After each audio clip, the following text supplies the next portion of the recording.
بنور كل حاجة الله اختارها احنا فيها.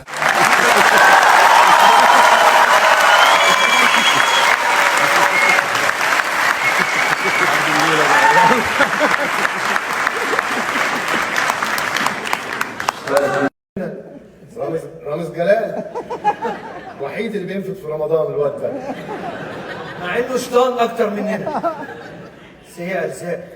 يعني مش هتديني الاجازه؟ اجازة ايه اللي انت عايزها؟